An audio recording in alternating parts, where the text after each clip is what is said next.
manière cloud aussi. Et je suis certifié AWS Cloud Practitioner et je fais partie de l'équipe lecloudfacile.com. Donc, je serai en quelque sorte votre présentateur concernant cette session-là, votre coach, parce qu'on va faire de la théorie et aussi de la pratique. Donc, je serai votre coach tout au long de cette session pour que vous puissiez découvrir qu'est-ce que c'est le cloud chez AWS en quelque sorte. Donc, si je déroule la session, si vous n'avez pas compris un concept, vous pouvez directement lever la main et poser des questions. Il n'y a pas de souci. On est là pour apprendre en fait. Donc, c'est bon pour tout le monde, on peut démarrer.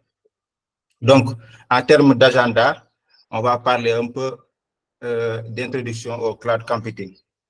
On va parler du cloud computing, on va parler de Amazon Web Services, qui est un provider cloud. Il y en a plusieurs, hein, il y en a plusieurs, mais on va se spécialiser sur Amazon Web Services. On va parler aussi de comment accéder aux services AWS. Et on va aussi énumérer un service phare de AWS qui s'appelle le Amazon Elastic Compute Cloud, EC2, que peut-être vous connaissez. On va définir ce que c'est le Amazon Elastic Compute Cloud, parler des caractéristiques d'une instance EC2 et enfin mettre les mains dans le cambouis. On va tous pratiquer. Donc, les prérequis de cette session, c'est que vous ouvrez un compte. Au départ, vous pouvez ouvrir un compte sur AWS Educate pour après, quand on va faire la pratique, on puisse le faire ensemble. Que vous tous vous pouvez pratiquer et découvrir ce qu'est le cloud chez AWS. C'est bon pour tout le monde. Donc, voilà, on va parler un peu du cloud computing. On va définir ce que c'est que le cloud computing, les modèles de déploiement et les avantages. Parce qu'on parle de cloud computing, mais vous pouvez vous poser la question, quels sont les avantages d'être dans le cloud? On va aussi les énumérer dans cette session. Donc, sans plus tarder, qu'est-ce que c'est que le cloud computing? La définition la plus raisonnable, ce que je puisse dire, c'est la mise à disposition de ressources et services informatiques à la demande via Internet, avec un paiement à l'usage. C'est quoi? Par exemple, vous avez tendance à utiliser, exemple, Gmail. Gmail, Google, c'est un provider cloud. Vous ne disposez pas les ressources nécessaires pour héberger vos mails. Donc, qu'est-ce que vous faites? Vous passez par Internet, vous allez vers Google pour utiliser le service mailing. Et à partir, peut-être c'est gratuit, mais si vous voulez utiliser d'autres services via Google, vous allez devoir payer. C'est ce concept-là qu'on parle du cloud computing et du paiement à l'usage. Donc, qu'est-ce qui se passe? C'est que vous passez par Internet, vous allez trouver un service chez un provider, que ce soit Google, que ce soit AWS, que ce soit Microsoft. Vous utilisez un service que vous payez à l'usage. C'est comme ça qu'on définit le cloud computing dans sa globalité. Vous pouvez utiliser des serveurs de stockage comme Drive, par exemple, chez Google. Vous pouvez utiliser des bases de données, du machine learning, et ainsi de suite. Donc, comprenez que le cloud computing, c'est quoi? C'est de la mise à disposition de ressources informatiques que vous demandez, mais en passant par Internet, et vous payez à l'usage. C'est quoi le paiement à l'usage? C'est-à-dire que vous payez seulement ce que vous utilisez. Si vous avez utilisé tant de stockage de gigas sur quelconque provider, vous allez payer que ça. Donc retenez que aussi, le cloud ne se trouve pas sur l'Internet, mais l'Internet, c'est juste un passerelle que vous passez pour aller vers le provider en question, vers le cloud. Donc, les gens aussi font cette nuance-là. Le cloud se trouve, c'est dans l'Internet, non, ce n'est pas dans l'Internet, mais l'Internet, c'est juste un passerelle que vous utilisez pour aller utiliser ce service-là. Il peut être un service de stockage, un service de base de données, un service d'intelligence artificielle, ainsi de suite, ainsi de suite. Donc, c'est ça, en gros, la définition du cloud computing. Donc, on va parler aussi des modèles de déploiement. Donc, quand on parle des modèles de déploiement, c'est les différentes configurations que nous avons dans nos différents écosystèmes. Par exemple, si vous travaillez dans une entreprise et que vous avez tout votre data center en local, vous hébergez votre application en local, votre base de données en local, tout se passe en local et c'est vous le propriétaire de cette installation-là. C'est dans cette configuration-là, on va parler de cloud privé. Il y a le cloud privé, il y a le cloud public et le cloud hybride. Le cloud privé, c'est quoi? C'est que vous, par exemple, Madame Lekogo a une entreprise chez elle et il a toutes ses installations dans l'entreprise. C'est là où il héberge ses applications, c'est là où il héberge ses bases de données, ainsi de suite, ainsi de suite. Donc là, dans cette configuration-là, on parle de cloud privé parce que ça lui appartient en fait. Toutes les installations lui appartiennent. C'est dans cette configuration-là qu'on parle de cloud privé. Maintenant, c'est quoi le cloud public? Le cloud public, c'est quand vous ne disposez pas des ressources que vous utilisez. J'ai parlé tout à l'heure de Gmail, par exemple. Vous utilisez tous le service mailing de Gmail. Là, c'est dans le cadre du cloud public. Parce que vous ne disposez pas des ressources dont vous utilisez. Tiens, à Google. Vous utilisez juste le service chez Google pour l'utiliser. Un autre exemple, quand vous avez par exemple votre application qui est développée en Java ou bien en Python, et vous le déployez chez un provider cloud, que ce soit AWS, Google ou Anyway, dans cette configuration-là, on parle aussi de cloud public. Parce que les ressources que vous allez déployer, installer votre application, c'est pas à vous en fait. C'est à Google ou bien à Microsoft ou bien à Google. Donc, on parle du cloud public quand vous ne disposez pas les ressources à vous. Maintenant, il peut arriver que vous utilisez les deux. Vous utilisez du privé et du public. C'est-à-dire quoi? Par exemple, vous avez votre application, vous déployez votre application chez AWS, mais pour des raisons de conformité, vous ne pouvez pas vous permettre de mettre votre base de données hors du pays, par exemple, pour des raisons de conformité. Vous préférez le mettre dans votre propre entreprise. Donc, dans ce cas, dans cette configuration, qu'est-ce que nous avons? Vous avez votre application qui se trouve chez AWS, qui va communiquer avec votre base de données qui se trouve dans votre propre entreprise. C'est cette configuration-là qu'on parle de cloud hybride. Donc, retenez en groupe que les modèles de déploiement, il y en a trois. Il y en a le cloud privé, c'est quand vous disposez tous les matériels, ressources à vous et vous les utilisez. Le cloud public, c'est quand il y a un provider comme Google, AWS, Microsoft, ainsi de suite, que vous allez utiliser leur service et payer. Il y a aussi la configuration cloud hybride quand vous utilisez les deux en même temps. Jusque-là, ça va.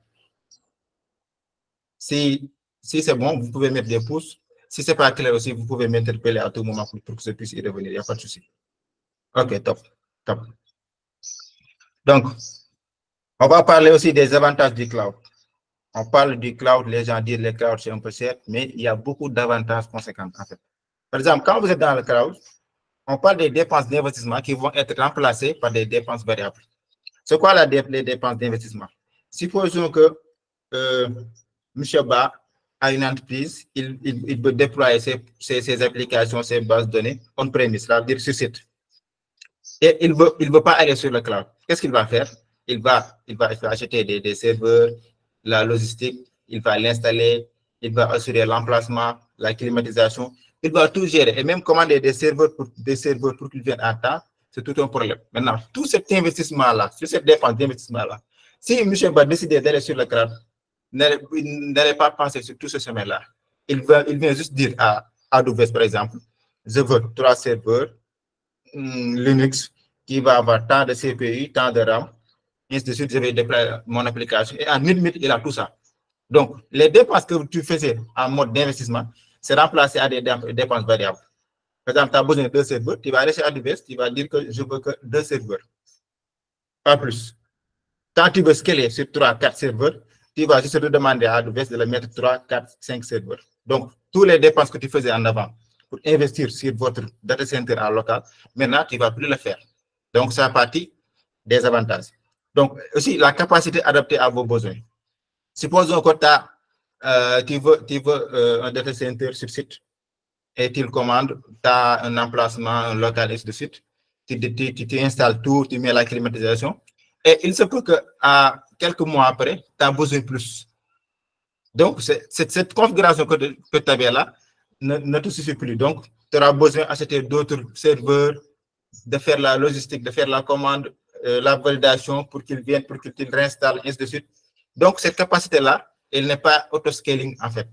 Et si c'était dans le cloud, il suffit juste de dire à AWS, je veux augmenter la taille de mon serveur, je veux augmenter la taille de mon ainsi de suite. Et en 1 minute, le charge de travail que tu produis sera adapté au serveur que tu veux. Et c'est vite fait. Donc, il fait partie des avantages de la capacité adaptée à vos besoins. On parle aussi du déploiement mondial en quelques minutes. Dans le cloud, tu peux déployer ton application en 1 minute. Tu peux déployer sur plusieurs régions, dans plusieurs secteurs dans le monde en 1 minute. Il suffit juste de cliquer, de dire à AWS déploiement mon application dans la région d'Irlande, bien aux États-Unis ou bien en Afrique du Sud, ainsi de suite, et il le fait en 2 minutes. Ce qui n'est pas le cas quand tu utilises le on-premise. C'est-à-dire ce qui n'est pas le cas quand tu utilises un data center ou bien le cloud privé, c'est-à-dire le cloud sur site. Donc, ça fait partie aussi des avantages, l'agilité et la flexibilité. Donc, le cloud, c'est agile et c'est flexible. Donc, on dit avec le cloud, tu peux te tromper en fait. Tu peux dire que bah, je vais démarrer avec un serveur ou bien 2 serveurs avec tant de CPU, tant de RAM. Mais suivant ton charge de travail, tu te rends compte que tu t'es trompé en fait. Tu en veux plus ou bien tu en veux moins. Dans ce cas, qu'est-ce que tu vas faire? Tu vas faire du resizing de ton CPU, ou bien du resizing et adapter le serveur avec ton charge de travail. Donc, c'est la raison pour laquelle on dit avec le cloud, tu peux te tromper. Tu peux te tromper et rectifier le tir en fait.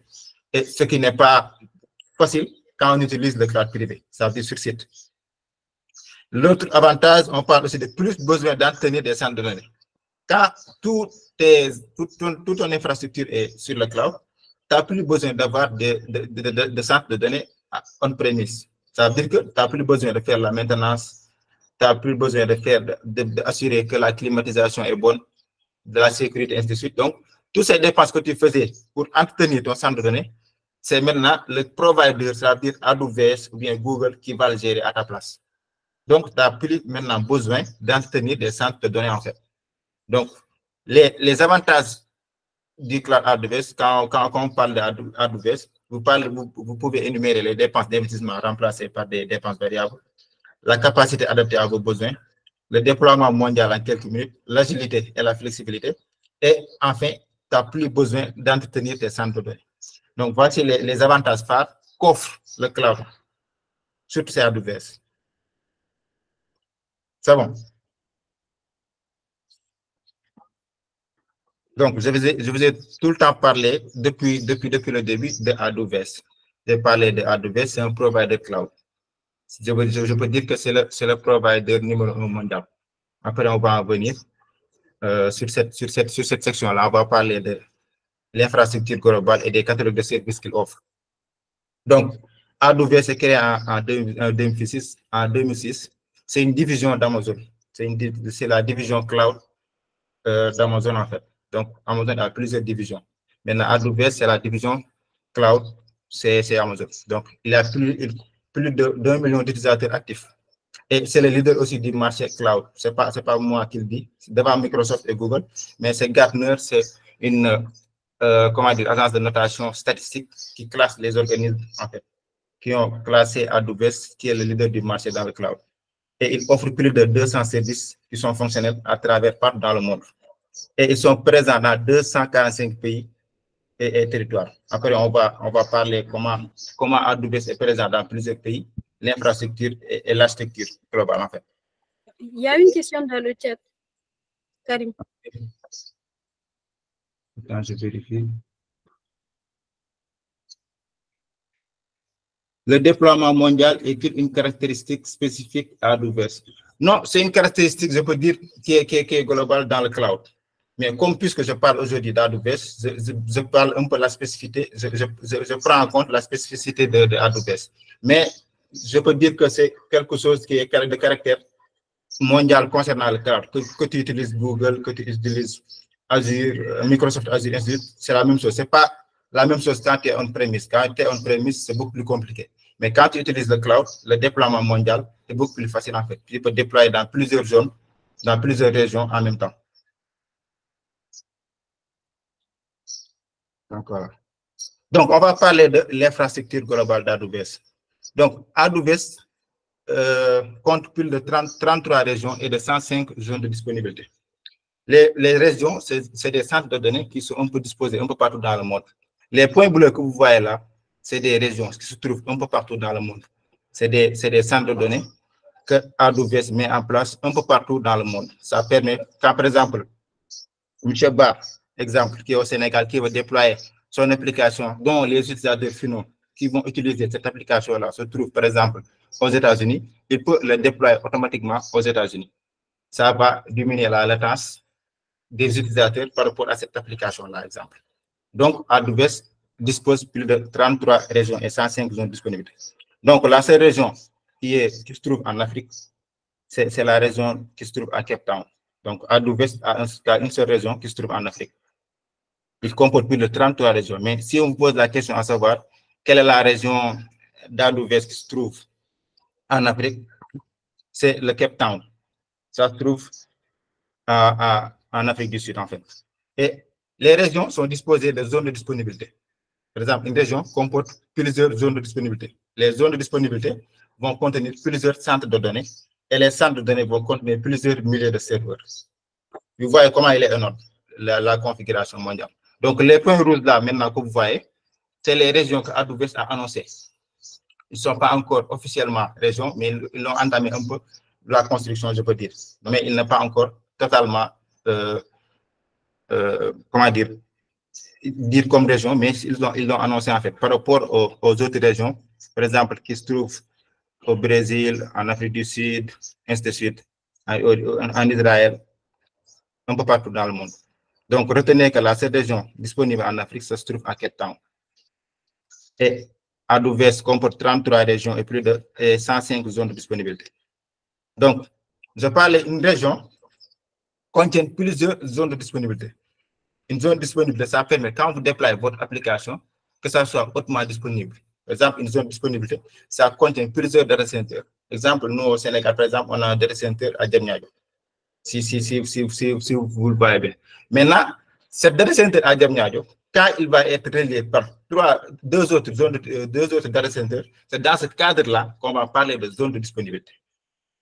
Vous voyez un peu comment c'est énorme. Maintenant, une région va comporter plusieurs zones de disponibilité en même temps. Donc, les data centers vont contenir des centaines de milliers de serveurs et c'est les zones de disponibilité qui contiennent plusieurs data centers en même temps et une région contient plusieurs zones de disponibilité. Ça va permettre, quand vous déployez votre application dans une zone de disponibilité, ça va permettre, quand, par exemple, un data center tombe en panne, que vos données soient toujours accessibles par vos utilisateurs toujours. Supposons que vous déployez seulement votre application dans un seul data center, par exemple, qui se trouve par exemple à Diamniadio. Je prends l'exemple. Et que le data center en question tombe en panne par un problème sinistre ou naturel ou quelque chose. Qu'est-ce qui va se passer selon vous? Je vous pose une question.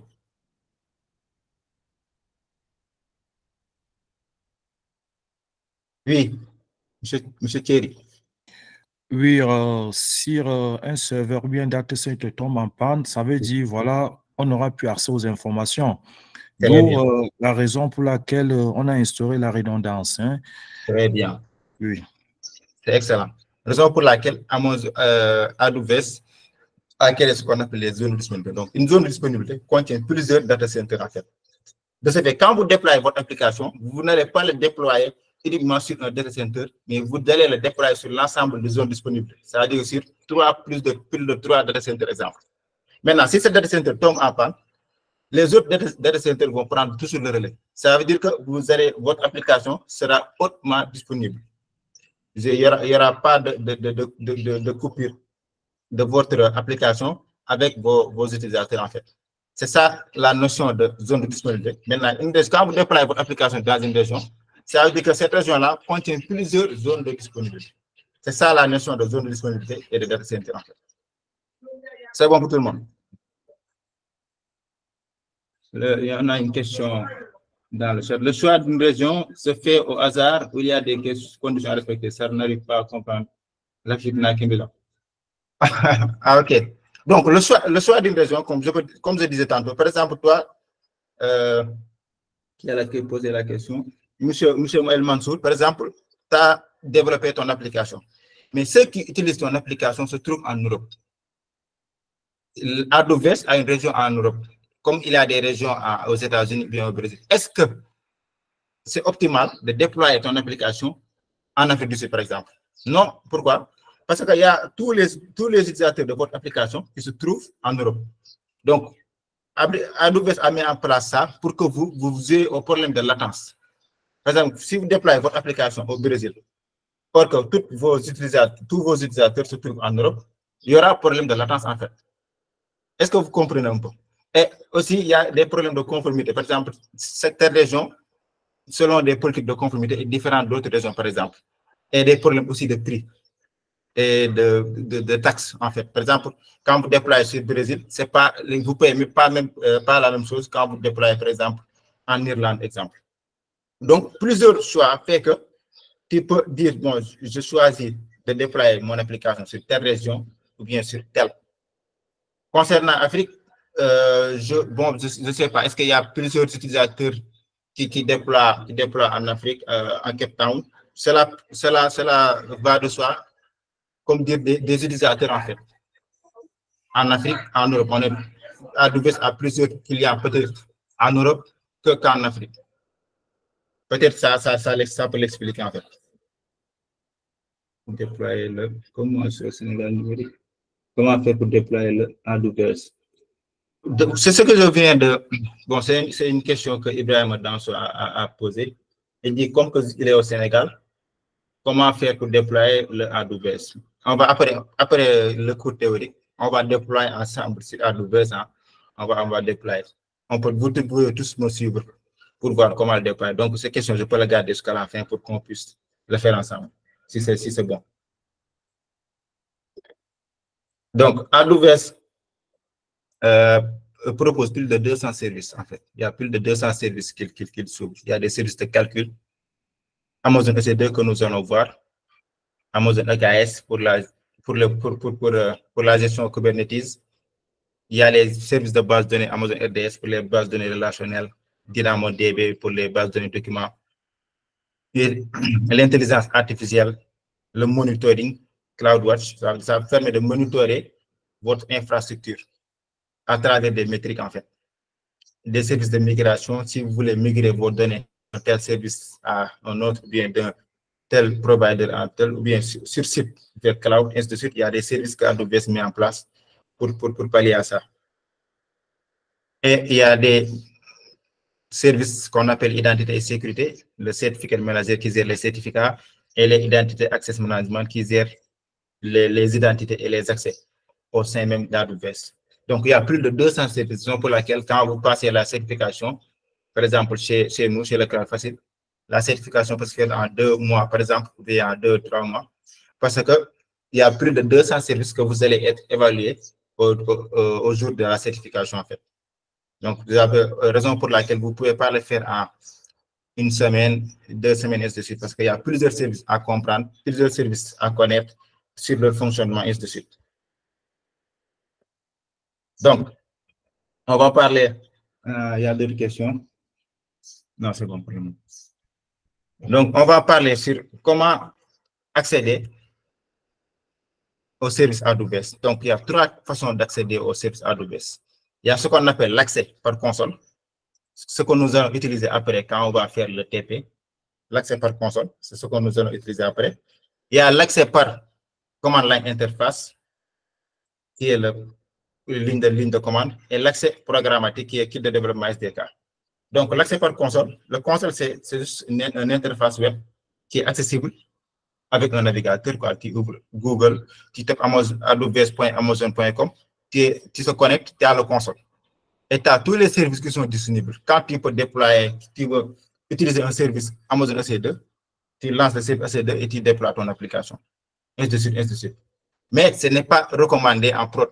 Quand vous travaillez en production, ce n'est pas recommandé d'utiliser le AWS Console parce que il est susceptible, il est plus susceptible que vous vous trompez, en fait. Donc, mais pour un débutant, on te recommande d'utiliser le console pour se familiariser avec les services, ainsi de suite. Mais quand tu es en prod, c'est non recommandé de le faire, en fait. Il y a aussi l'accès par ligne de commande, qui est AWS CLI. Ça permet d'interagir avec AWS en ligne de commande, en fait. Au lieu d'utiliser le console, mais tu utilises les lignes de commande. Tu peux utiliser via Windows, macOS, Linux. Et c'est très idéal pour l'automatisation. Donc, c'est recommandé pour quand vous voulez automatiser quelque chose, d'utiliser l'accès par ligne de commande.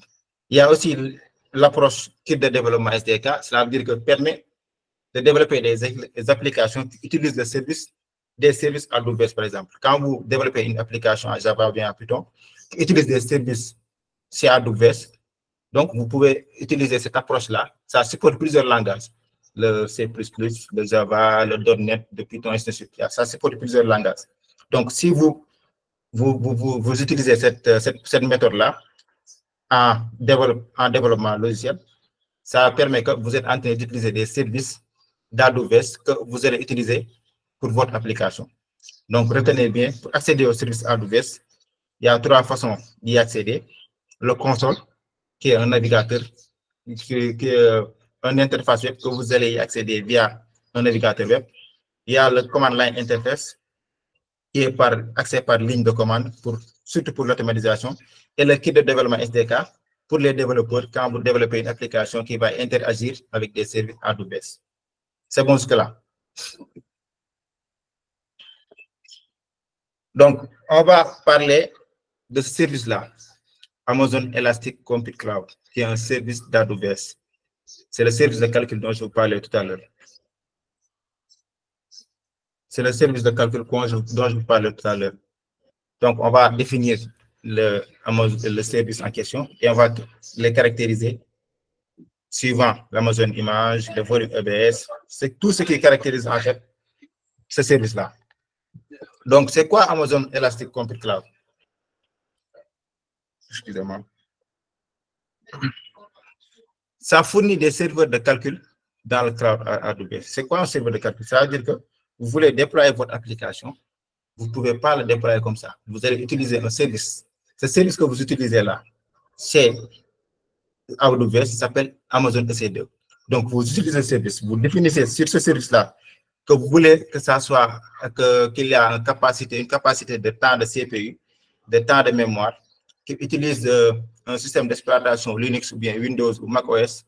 C'est ce service-là que vous allez utiliser pour déployer votre application en fait. Donc, c'est un service de calcul chez AWS qui fournit des serveurs dans le cloud. Donc, il supporte le Linux, le Windows et le macOS. Et la facturation, c'est des pay as you go. C'est-à-dire que quand vous démarrez le service EC2, pendant 2 heures de temps, AWS va vous facturer pendant 2 heures de temps. Ça veut dire qu'il vous facture que ce que vous avez consommé. Quand vous l'avez utilisé pendant une journée, AWS va vous facturer pendant une journée. C'est comme ça qu'on appelle du pay as you go. Ça veut dire du paiement à l'usage. Vous payez ce que vous utilisez. Donc, retenez que Amazon EC2, c'est un service chez AWS qui fournit des serveurs de calcul dans le cloud. Ça va vous permettre de déployer vos applications, même vos bases de données des fois, ainsi de suite. Donc, ça permet de démarrer des serveurs à la demande. Comme je vous dis, vous voulez un serveur Linux qui a tant de CPU, tant de gigas de RAM sur Linux ou bien sur Mac. C'est à vous de demander à AWS de fournir ça. Vous spécifiez ce que vous voulez seulement et AWS va vous fournir le service en question.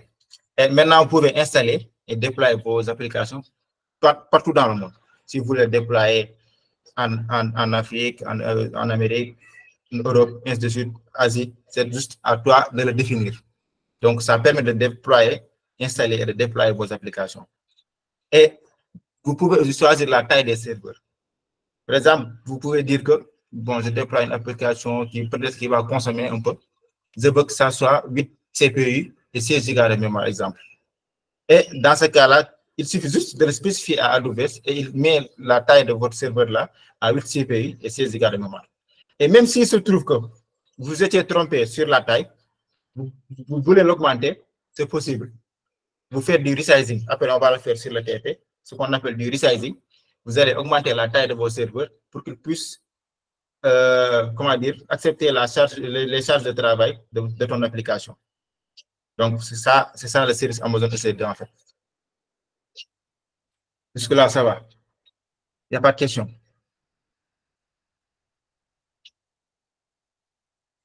C'est bon pour calme.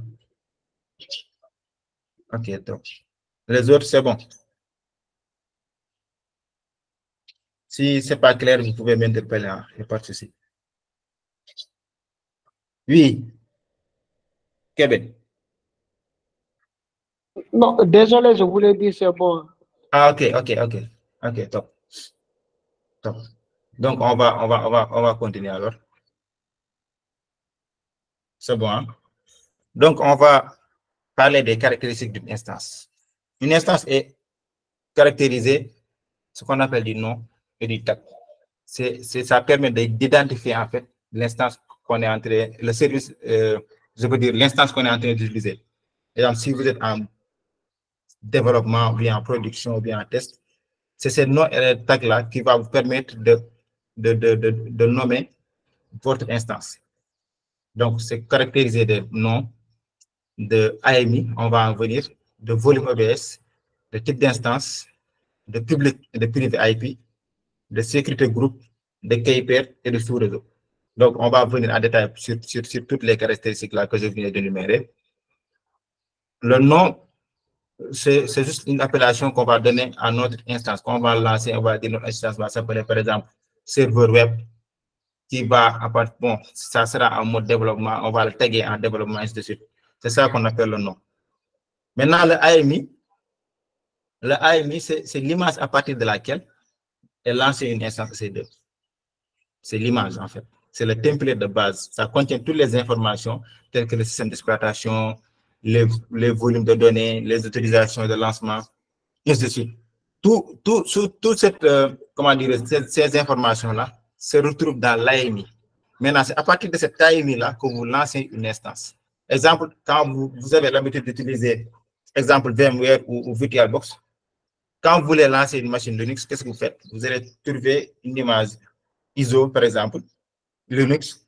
À partir de cette image-là, vous allez lancer une machine Linux. C'est le même principe avec AWS. Pour lancer une instance, il te faut un AMI, qu'on appelle Amazon Machine Image. À partir de cette image-là, tu vas contenir toutes les informations de ton futur instance, à savoir le type d'instance, le système d'exploitation, ainsi de suite, la taille, que vous allez lancer votre instance. Donc, retenez ça. Une instance se lance à partir d'une AMI, c'est-à-dire d'une Amazon Machine Image. C'est le template qui contient toutes les informations, telles que le système, comme je viens de le dire, le système d'exploitation, les volumes, ainsi de suite. C'est ça l'AMI. Jusque-là, ça va. Donc, c'est à partir d'une AMI qu'on démarre des instances EC2. Les instances EC2, rappelez-vous, c'est le service AWS qu'on va utiliser pour déployer nos applications. Donc, pour lancer une instance, il te faut un AMI. Un AMI, c'est le template de base. C'est comme le fichier ISO quand vous lancez votre VMware ou bien votre VirtualBox, que vous voulez lancer une machine Linux ou Windows, vous allez utiliser une image ISO. À partir de cette image-là, vous allez lancer une machine Linux. On est d'accord? C'est le même procédé. Donc, on utilise une AMI pour lancer des instances. Après, on va le faire dans la pratique. Même à partir d'une instance, oui, il y a une question.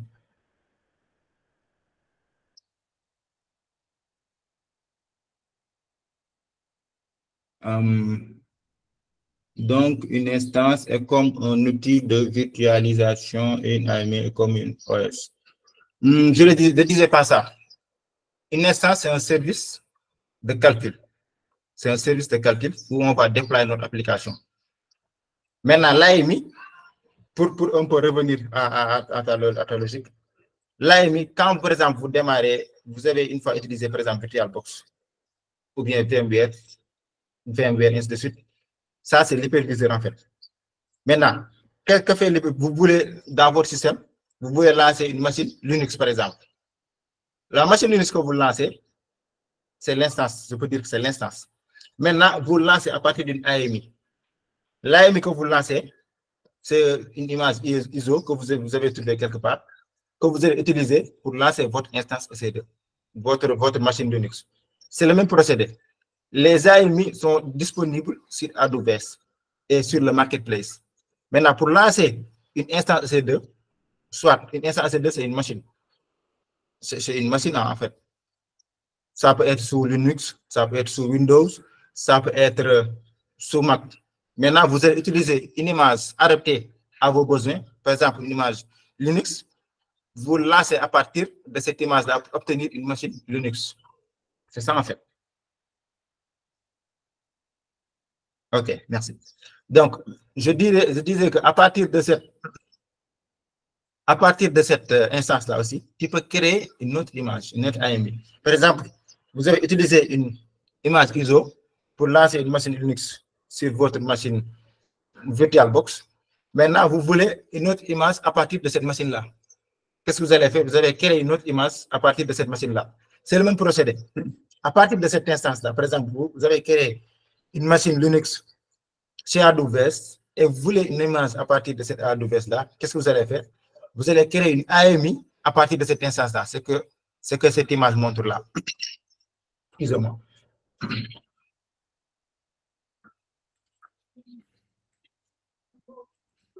C'est le même procédé en fait. Est-ce que vous avez compris? Donc, une instance se lance à partir d'une AMI. L'AMI, c'est le template de base. C'est là où contiennent les informations du système d'exploitation, des volumes de données, des utilisations de lancement, ainsi de suite. Maintenant, c'est à partir de ce template-là que vous allez lancer l'instance C2 pour avoir votre machine, soit Linux, soit Mac, soit Windows. Maintenant, à partir de cette machine-là, vous pouvez créer une autre AMI, ça veut dire une AMI B, qui comportera toutes les informations qui seront dans l'instance en fait. C'est bon.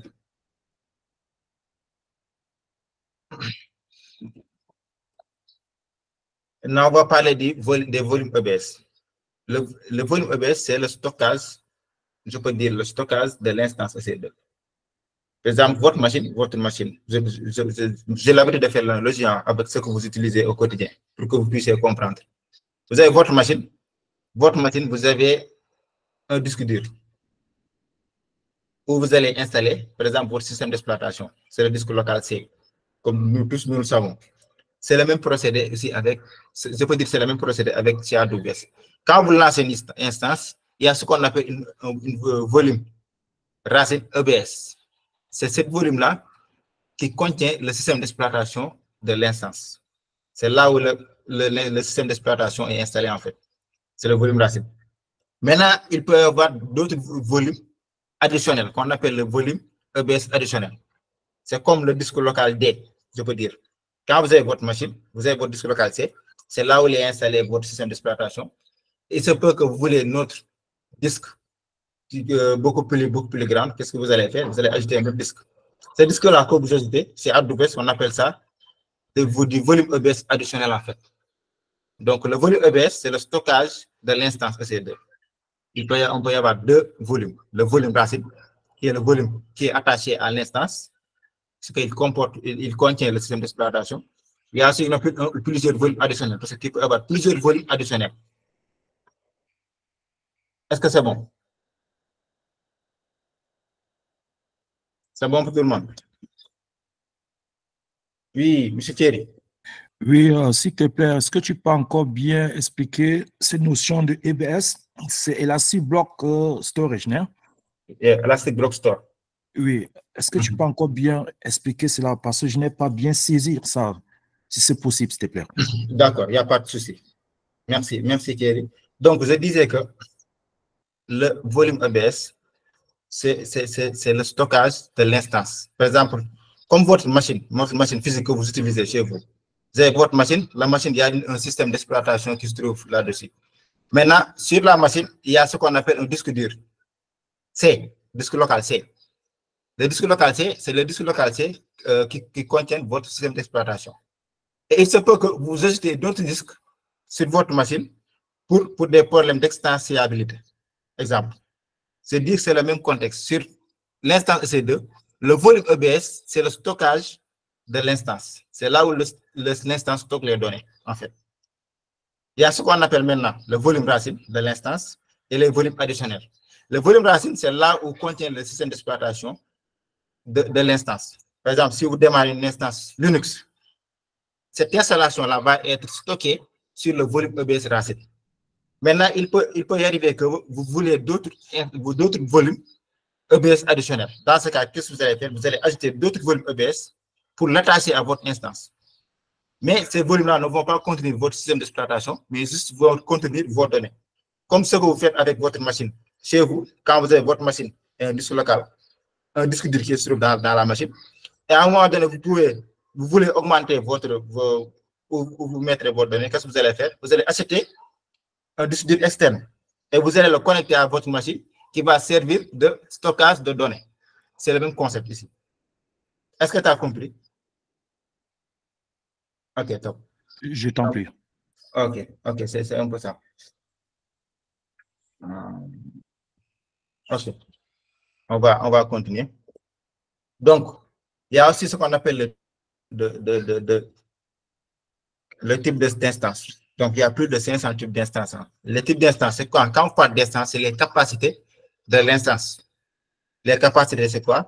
C'est le CPU et c'est les mémoires. Ça, c'est-à-dire c'est le processeur, les mémoires, ainsi de suite. On appelle le type d'instance. Maintenant, AWS propose plus de 500 types d'instances et qui sont optimisés pour différents cas d'utilisation. Quand vous êtes dans un cas d'utilisation qui nécessite beaucoup plus les bases de données, par exemple, que le CPU, il y a des types d'instances qui sont optimisés à ça. Donc, c'est la raison pour laquelle on dit qu'il y a plus de 500 types d'instances optimisées pour différents cas d'utilisation. Il y a ceux qui sont optimisés en mémoire, ceux qui sont optimisés en stockage, il y a des types d'instances qui sont optimisés en mémoire, ainsi de suite. Donc, c'est ça qu'on appelle un type d'instance. Ça comporte le CPU, ça veut dire les processeurs, et les mémoires RAM de l'instance. Et on peut aussi faire du resizing sur les types d'instances, dont je vous expliquais tout à l'heure. Donc, vous pouvez changer le type d'instance quand vous trouvez que votre instance EC2 n'est plus adapté à votre charge de travail, en fait. Vous pouvez faire du stop, du resize et du start. C'est quoi ça? Quand votre instance est en mode running, ça veut dire qu'il est en train de tourner, vous ne pouvez pas faire du resizing en même temps qu'il est en train de tourner. Qu'est-ce que vous allez faire en ce moment? Vous allez stopper votre instance, ça veut dire que vous allez l'arrêter, pas le supprimer, l'arrêter, faire du resizing. Resizing, ça peut être d'augmenter le CPU, augmenter le moment, ou bien le diminuer. C'est à vous de voir ce que vous voulez. Après faire le resizing là, vous allez redémarrer votre instance. C'est comme ça que ça se fait. Après, on va le faire dans le cas pratique. Vous allez voir comment ça se fait aussi. C'est bon jusque-là.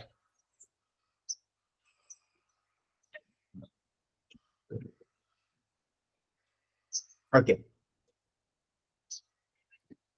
Donc, une instance aussi a ce qu'on appelle les adresses IP. Une instance comprend deux adresses, l'adresse IP privée et l'adresse IP publique. Maintenant, l'adresse IP privée, c'est assigné automatiquement par AWS. Quand vous créez une instance, AWS vous attribue automatiquement une adresse privée sur l'instance là. On peut dire que c'est l'adresse, c'est la carte d'identité de votre instance. C'est l'adresse IP privée. Maintenant, ça va te permettre une communication interne entre les différentes instances. Maintenant, l'IP privé reste attaché à l'instance, quel que soit, si soit stoppé, démarré ou redémarré, l'IP ne change pas. Quand vous créez votre instance EC2, AWS vous attribue ce qu'on appelle une adresse IP privée, mais ça ne change pas. On peut dire que c'est la carte d'identité de l'instance. Maintenant, il y a aussi ce qu'on appelle l'IP public. L'IP public vous permet à l'instance de se connecter à l'Internet. Parce qu'avec l'IP privé, vous savez tous qu'on ne peut pas connecter via Internet via l'IP privé. Raison pour laquelle il y a cette notion de IP privé et de IP public. Maintenant, l'IP public permet à l'instance EC2 de se connecter à Internet et d'être joignable aussi depuis Internet. Et ce qui n'est pas possible seulement avec l'adresse IP privée. Raison pour laquelle il y a cette notion de IP privé et IP public. Donc, l'IP public, contrairement à l'IP privé, ça change lorsque vous arrêtez puis redémarrer votre instance. Supposons que vous avez votre instance IP, vous aurez votre instance EC2. Vous l'arrêtez pour faire du resizing. Quand vous le redémarrez, exemple, pour utiliser l'adresse IP publique, ça va changer. Tu vas voir qu'il va te donner une autre adresse IP publique.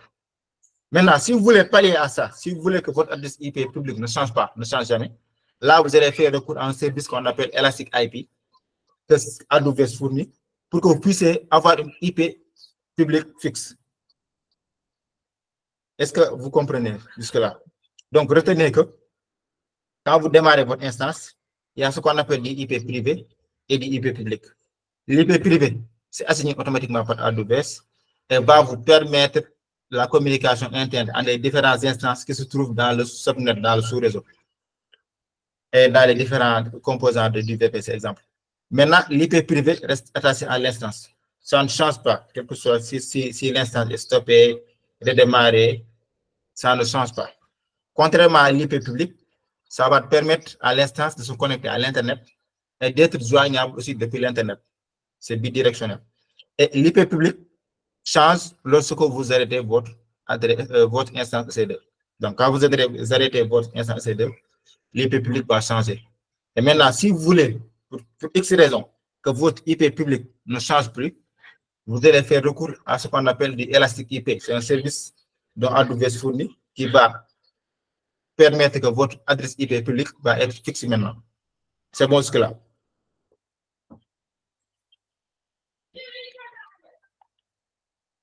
OK. OK, top. Donc, on va parler. Il n'y a pas de questions depuis là. OK, top. Donc, on va parler des groupes de sécurité. C'est quoi un groupe de sécurité? C'est quelque chose d'important que vous devez assimiler. Un groupe de sécurité, c'est un pare-feu virtuel. C'est un pare-feu. Le rouge là que vous voyez, ça, le groupe de sécurité. C'est un pare-feu virtuel qui contrôle le trafic réseau des instances EC2. Ça veut dire que ça contrôle le trafic entrant et sortant. Abou Karim, excuse-moi, il y a une question dans le chat. OK. Supposons que j'utilise le mode d'accès hybride au cloud. Est-ce que je peux communiquer mes services Supposons que j'utilise le mode d'accès hybride. Communiquer mes services de droit avec IP public ou le composant privé. Est-ce que tu peux prendre la main et parler pour que ça soit beaucoup plus explicite? Je n'ai pas bien compris ta question.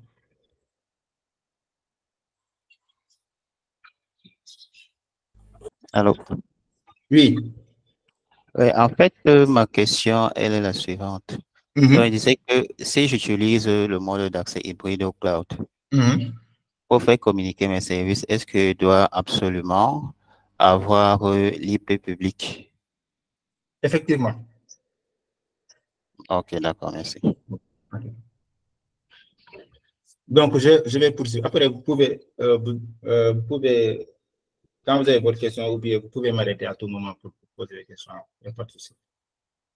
Donc, je disais que le groupe de sécurité, c'est un pare-feu virtuel qui contrôle le trafic réseau des instances. Là, vous avez votre instance qui se trouve dans un sous-réseau, dans une région que vous avez déployée. Maintenant, le groupe de sécurité, ça sert à quoi? Ça sert qui va accéder à mon instance. Ça veut dire que ça sert le trafic réseau entrant et sortant sur votre instance EC2. Et ça, c'est de la configuration via des règles, ça veut dire des allow ou bien des deny. Ça veut dire qu'il autorise ce qui entre et ce qui n'entre pas. Et il fait ce qu'on appelle du deny implicite, c'est-à-dire que tout ce qui n'est pas autorisé est refusé. Si par exemple, ici, nous avons l'instance, là, on a le groupe de sécurité qui est le pare-feu virtuel qui l'entoure. Si on dit sur les règles qu'on ne veut pas la connexion HTTP, bon, si on définit aucune règle, il n'y aura pas de trafic sur notre instance. Maintenant, si on veut définir que on veut du trafic, par exemple, HTTP, on va définir des règles HTTP en utilisant le protocole 80, ainsi de suite. Maintenant, ce qui va se passer, c'est quand quelqu'un utilise le HTTP, le protocole HTTP, il va entrer en contact avec notre instance EC2. Mais si, par contre, il utilise le HTTPS, il ne va pas entrer en contact avec notre instance EC2. Pourquoi? Parce que c'est du deny implicite. Tout ce qu'on n'a pas autorisé est par défaut de refuser. Si on n'a pas autorisé du HTTP, c'est par défaut refusé. Si on n'a pas accepté le HTTPS, c'est par défaut refusé. Donc, comprenez que le groupe de sécurité nous sert de pare-feu virtuel au niveau des instances. Ça veut dire qu'il gère le trafic via des règles. Après, on va sur le TP, on va l'utiliser de façon beaucoup plus claire pour que vous puissiez le comprendre. Mais comprenez que c'est du pare-feu virtuel qui contrôle le trafic réseau au niveau de nos instances. Si vous voulez utiliser du SSH, c'est ici que vous allez définir. Si vous voulez utiliser du HTTPS, c'est ici que vous allez le définir. C'est ici que vous gérez tout le trafic réseau au niveau de votre instance EC2. Est-ce que c'est bon?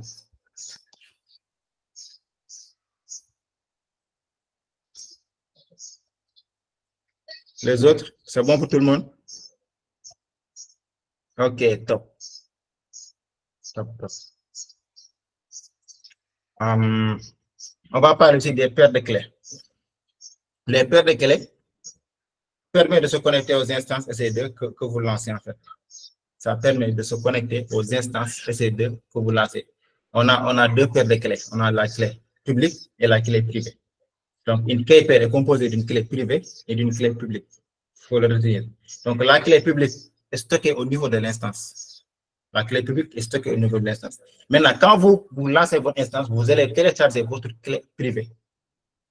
Ça va vous appartenir. Maintenant, cette clé privée-là va vous servir quand vous voulez vous connecter via SSH au niveau de votre instance, de mettre via la ligne de commande SSH-i pour se connecter au niveau de votre instance. Donc, ça permet de la connexion via SSH via votre instance EC2. Donc, retenez qu'il y a deux types paires de clés, la clé publique et la clé privée. La clé publique va être stockée au niveau de votre instance. La clé privée, vous allez le détenir et vous allez vous servir de ça pour se connecter via SSH au niveau de votre instance EC2. C'est ça, c'est les key peers. Donc, quand vous lancez une instance EC2, il va vous demander, et c'est même recommandé, il va vous demander de créer un key pair, ça veut dire le paire de clés, et de le télécharger. Maintenant, si vous voulez vous connecter via SSH, vous allez utiliser cette clé privée-là pour vous connecter au niveau de votre instance. C'est bon?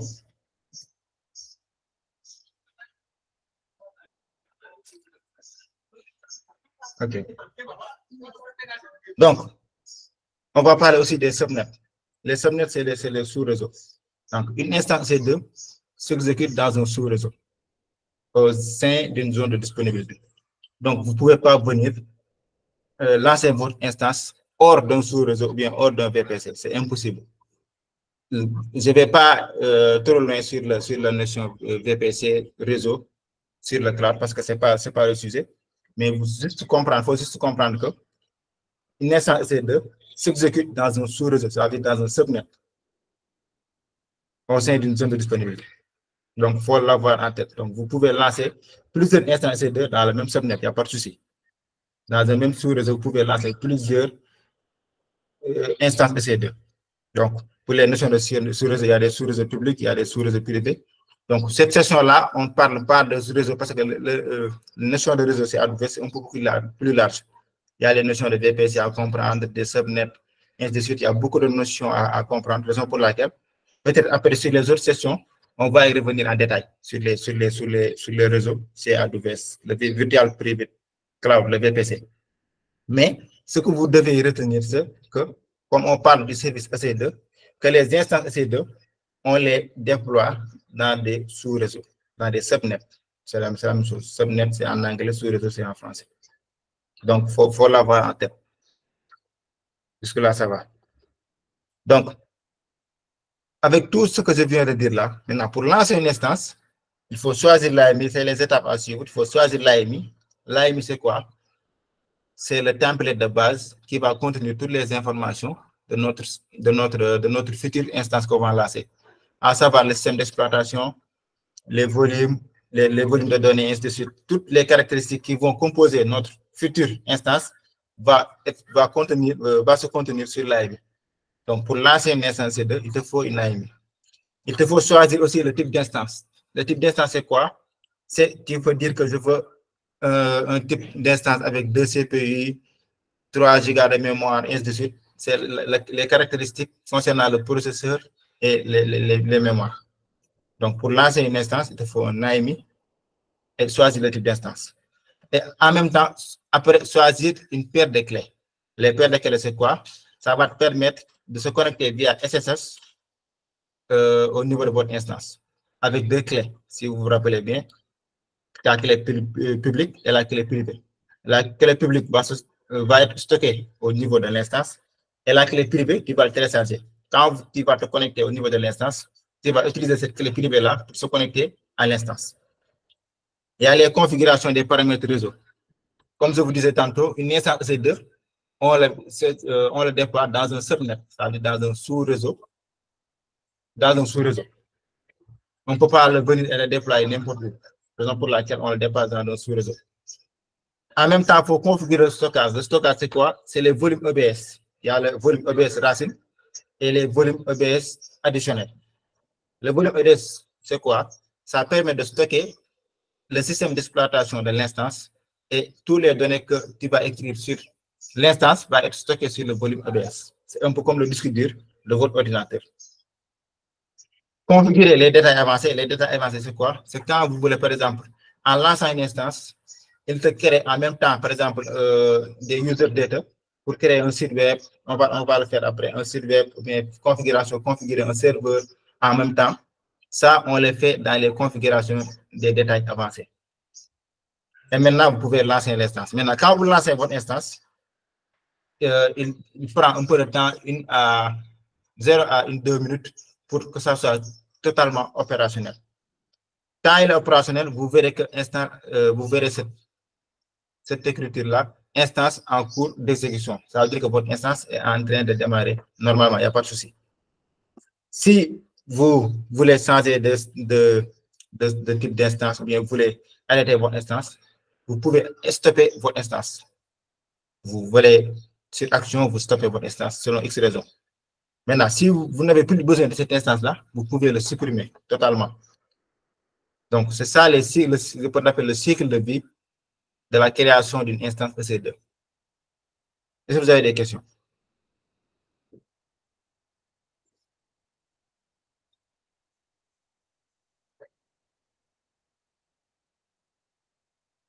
Est-ce que vous avez des questions? Bien, tout est OK.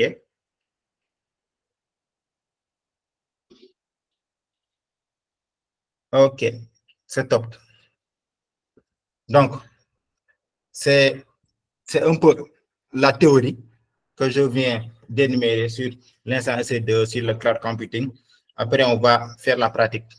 Mais avant de faire la pratique, je vous invite à scanner un peu les codes QR. À gauche, c'est la journée du cloud, c'est la plus grande conférence dédiée au cloud qui va se tenir le 29 juin ici et un peu partout. Ça sera en ligne. Donc, vous pouvez vous inscrire sur comment dire, la journée du cloud. Vous scannez le code QR et vous inscrire. Je peux même, je peux te laisser continuer pour bien. Non, je pense que tu peux passer à la pratique. Après, je vais partager le slide avec eux. OK, il n'y a pas de souci. Donc, je passe à la pratique. Après, Kadiatou va venir plus en détail sur la journée du cloud et les dimanches du cloud. Les dimanches du cloud, c'est des webinaires qu'on fait tous les 3 semaines. Les dimanches, on invite un speaker, soit on va parler d'une technologie spécifique et il y aura aussi des démonstrations. Donc, vous pouvez aussi nous suivre, sur la communauté WhatsApp. Donc, après, Kadiatou va venir plus en détail sur ça. Donc, on va faire la pratique. Donc, le prérequis dont je demandais, c'est d'avoir un compte sur AWS Educate. Vous avez tous un compte sur AWS Educate? Répondez par pouce ou bien par down. Mansour, oui. Marie-Antoine, oui. Les autres? Fatim Gueye, non. OK, c'est pas compliqué. Donc, vous voulez juste sur... Vous ouvrez votre onglet sur Google, vous tapez juste AWS espace Educate. Vous me suivez, hein? Vous tapez juste AWS Educate. Vous allez sur... vous ouvrez AWS Educate et vous allez vous enregistrer ici. OK. Pour moi, oui. OK. C'est cool. Donc, pour ceux qui n'en ont pas, allez sur AWS Educate et vous vous enregistrez. Ça veut dire vous créez le compte. Ça ne prend pas du temps. Donc, pour suivre ce que je fais avec moi sur la partie pratique, en fait. Donc, vous venez juste ici, vous vous enregistrez, vous créez votre compte. Après, vous pouvez nous rejoindre sur la pratique. Donc, c'est bon. Donc, moi, comme j'ai déjà mon compte, je vais juste me connecter. Abdou Karim, tu peux peut-être donner 1 minute ou 2 pour ceux qui veulent un compte. D'accord, il n'y a pas de souci. Donc, les autres qui n'ont pas de compte, je peux vous laisser quelques minutes pour que puisse vous enregistrer et qu'on fait la pratique en même temps. Ça va. OK, c'est top. Pour ceux qui ont déjà leur compte, vous pouvez vous connecter en attendant les autres qui nous rejoignent.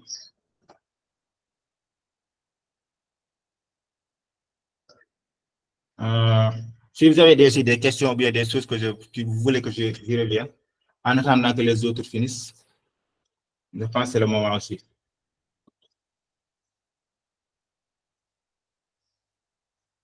Ou bien moi, je vais poser des questions pour José un peu. Qu'est-ce que vous avez compris sur la partie théorique? Je commence, hein? Puisque vous commencez pas, je vais commencer. C'est quoi un KPR?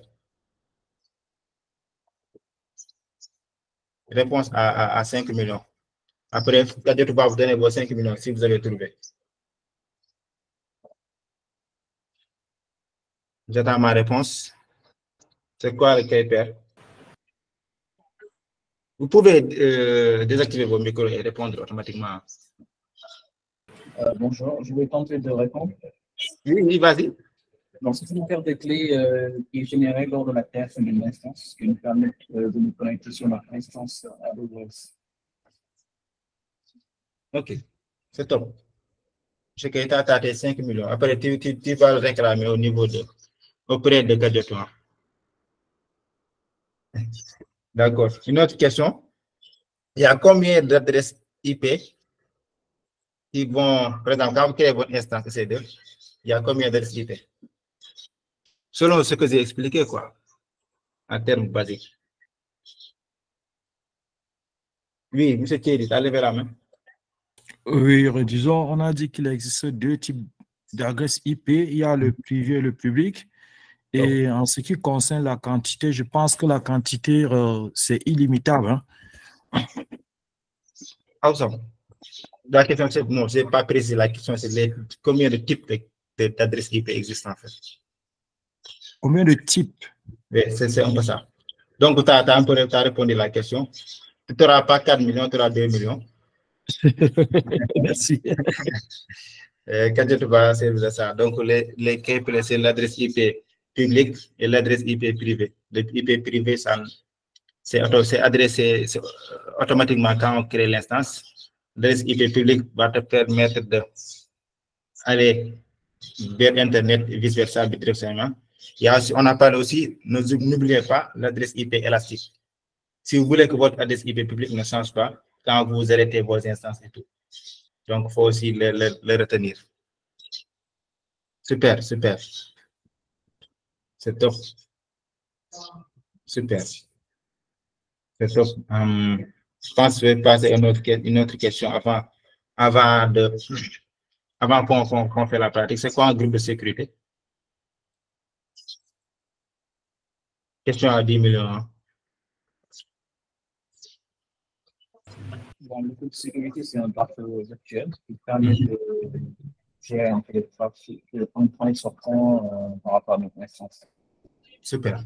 Super. Je sais que tu avais 5 millions et 10 millions, maintenant tu as 15 millions. Hein? Tu es millionnaire maintenant. Félicitations. Oui, tu es millionnaire. Après, il faut demander à Kadiotou de donner tes 15 millions. Donc, les gars, vous avez créé votre compte. Hein? On peut continuer. Super. OK, super. Donc, si vous êtes ici, sur cette page-là, vous voyez mise en route. Vous voyez Get Started with Storage et with Compute. On va utiliser le with Compute parce qu'on parle des services de calcul. Amazon EC2, c'est un service de calcul. Donc, n'oubliez pas, c'est partie de la famille de services de calcul. Comme il existe des familles concernant les services de base de données, de stockage, on va parler lors de la prochaine session. On va parler un peu d'histoire. Mais pour le moment, on parle de compute. Donc, vous cliquez sur le lab-là, vous le laissez en français. Jusque-là, ça va. Et si je vois, si c'est rapide, vous pouvez m'interpeller hein, pour que je puisse. OK. Donc, vous scrollez jusqu'en bas. Ça, c'est des informations concernant le service en question. Vous pouvez faire suivant pour la première fois. Vous êtes tous là, enquête préalable au cours. Si vous êtes tous là aussi, vous pouvez faire suivant. C'est des enquêtes concernant le service, ainsi de suite. Bon, ça ne nous intéresse pas sur ce qu'on veut faire. On veut juste faire le lab, raison pour laquelle on peut passer tout ça. L'autre, c'est ouvrir ça. On peut s'en passer aussi. Vous mettez suivant. Si vous êtes ici, vous mettez suivant.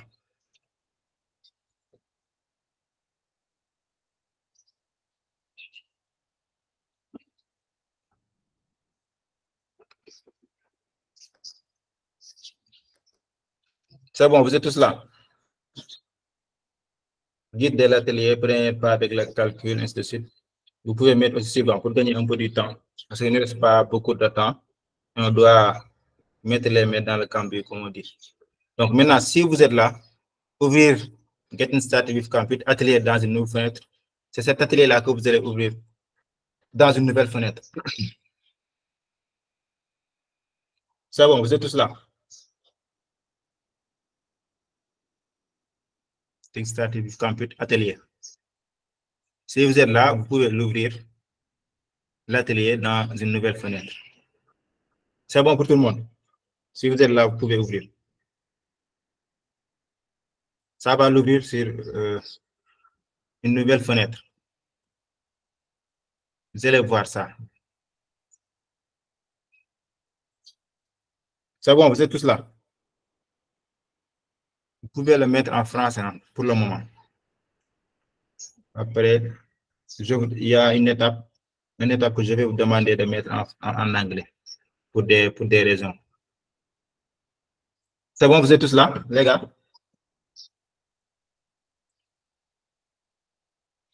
Si c'est bon pour tout le monde, vous mettez des pouces. Moi, je ne sais pas. Bon, moi, c'était où?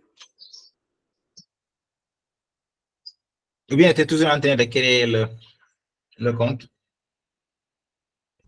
Non, j'ai dit que le compte, mais est-ce que vous pouvez recommencer un peu? Ok, il n'y a pas de souci.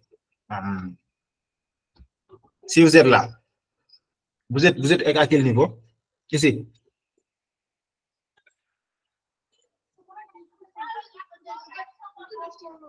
Vous pouvez me dire, vous êtes à quel niveau?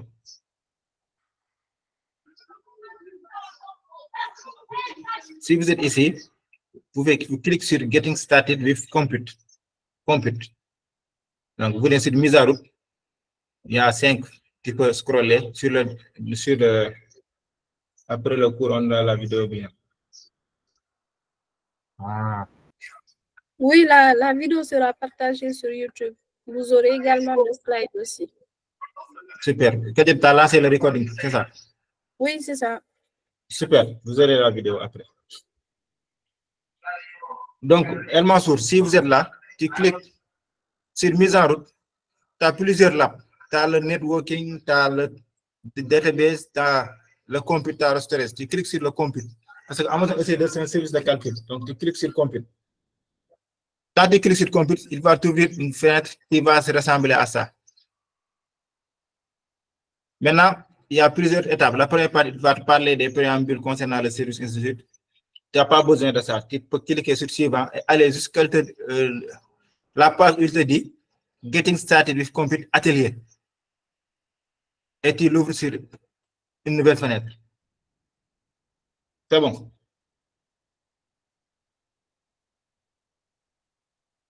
OK, stop.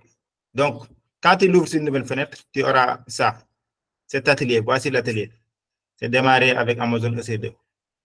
Donc, cet atelier, avec cet atelier, on va lancer une instance EC2.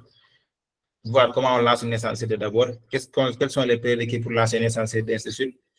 On va surveiller notre instance, mettre à jour le groupe de sécurité. On va connecter avec notre instance via un système manager. On va faire du resizing. Ça veut dire on part sur une instance, on va faire du resizing comme on l'a parlé sur la partie théorie. et on va tester la protection contre la résilience. Donc, c'est en gros ce que nous allons faire sur la partie pratique. Donc, vous voyez en haut, vous avez à détailler, à AWS et à démarrer. Vous cliquez sur démarrer l'atelier. Ça crée l'atelier en background. Donc, vous cliquez sur démarrer l'atelier.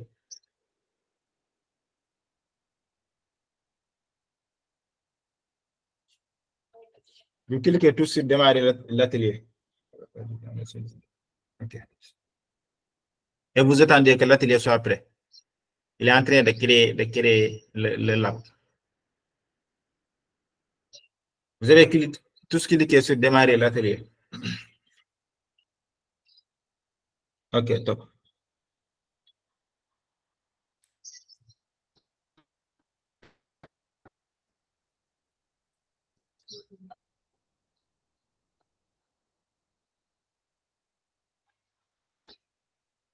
Donc, l'atelier, bon, durée va durer 60 minutes, mais bon, on va pas faire 60 minutes puisqu'il est presque l'heure. On va essayer d'aller beaucoup plus vite pour répondre à nous. Donc, le statut est toujours en création. On va attendre qu'il soit prêt. Vous attendez qu'il soit prêt.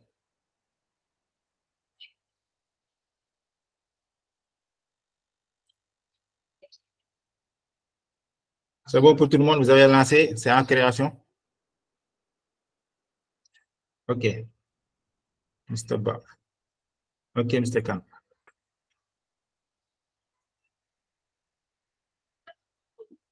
Ça prend des fois du temps pour que ça soit prêt. Donc, l'objectif de ce lab, c'est de pratiquer, de mettre les mains dans du cambio, comme on dit, de pratiquer comment lancer une instance, comment stopper une instance, comment ainsi de suite, pratiquer un peu. Parce que c'est en pratiquant, tu peux assister sur la partie théorique, mais d'autres notions peuvent t'échapper en fait, sur comment ça se passe réellement. Maintenant, quand tu pratiques, l'informatique, on peut dire que l'informatique en général, c'est la pratique. C'est pas de la théorie. Les théories, c'est bien pour, voilà, assimiler les connaissances, mais c'est en pratiquant que tu comprends mieux les choses. Donc, il est toujours en création, on attend un peu.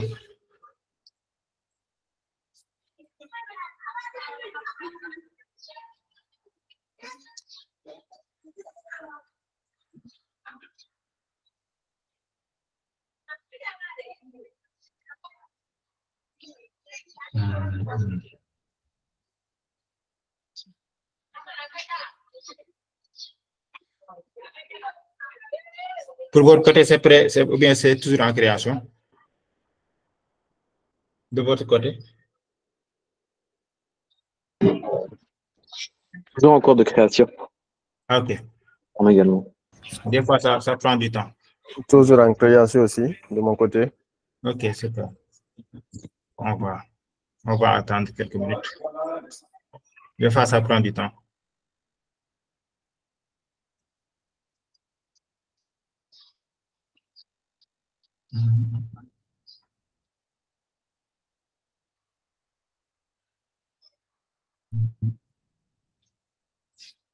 Pour ceux qui répondent aux questions, n'oubliez pas de réclamer vos millions. C'est important. Il y a M. Khan qui rigole.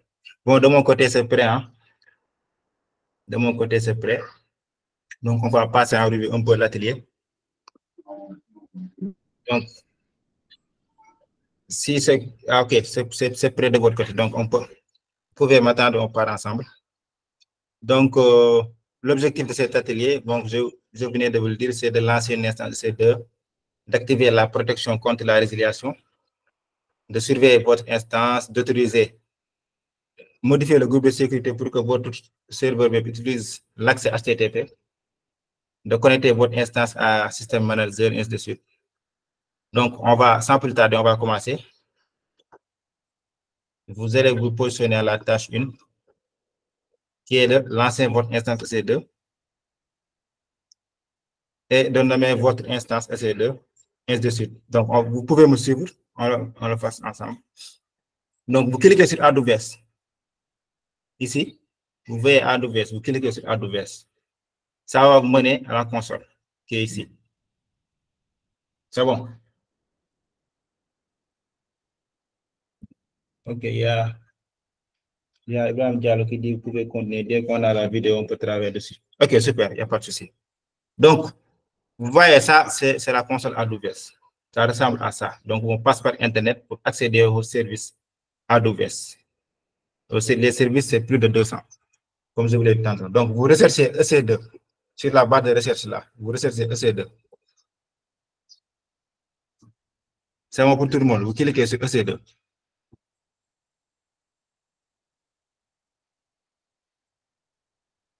Vous voyez, on est dans le service Amazon EC2.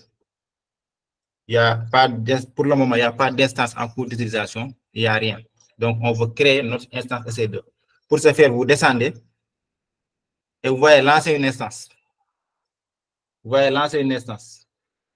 Vous cliquez sur lancer une instance. Vous êtes tous là. Donc, vous cliquez sur lancer une instance. Maintenant, on va créer une instance. Si vous vous rappelez bien, pour créer une instance, il faut donner l'instance un nom. Sur le lab, qu'est-ce qu'il nous dit? Il nous dit de nommer notre instance. Notre instance, on va l'appeler web server. Vous voyez, web server. Donc, on va nommer notre instance et l'appeler web server et ajouter les données supplémentaires en lui ajoutant instance et volume. Donc, on revient ici. On va le nommer web server. Donc, notre instance va se nommer web server. Donc, vous pouvez tous nommer votre instance web server. C'est bon pour tout le monde.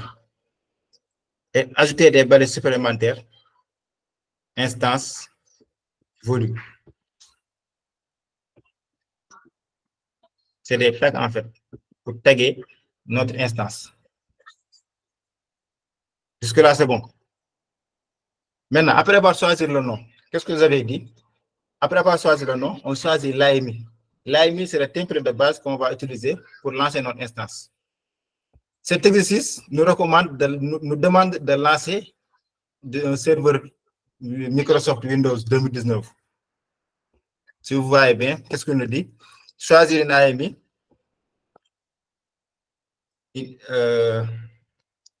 En regard, choisir Microsoft Windows Server 2019.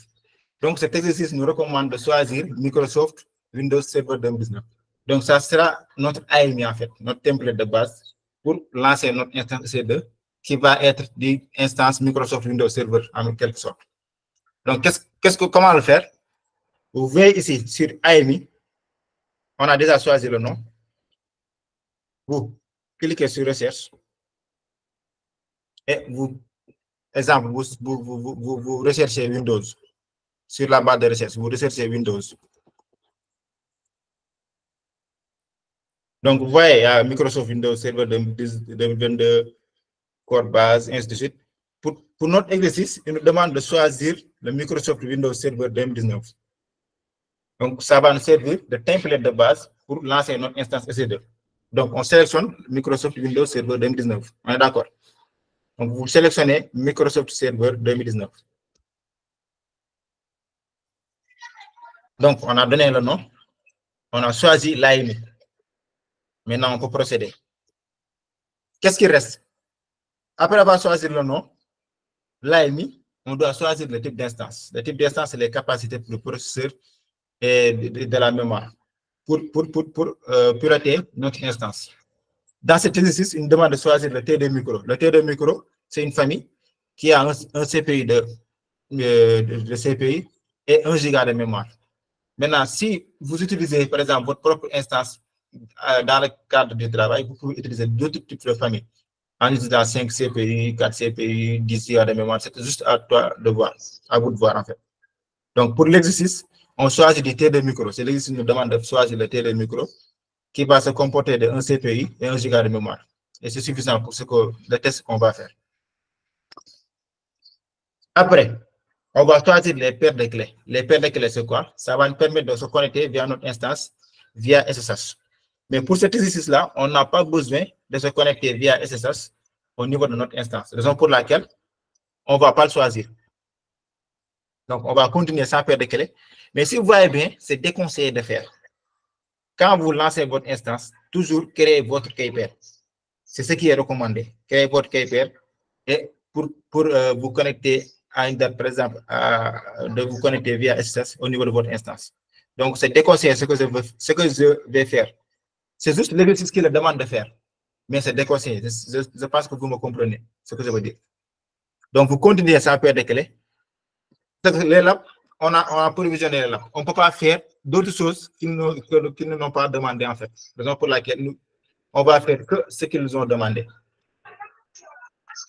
Donc, pour notre cas, on ne va pas choisir de paire de clés, mais c'est déconseillé, encore une fois. Donc, retenez ça. On va choisir le paramètre réseau. Ils nous ont déjà fourni le VPC. On va juste choisir le VPC. Le VPC, c'est le Virtual Private Cloud. C'est l'enveloppe où va tourner notre réseau.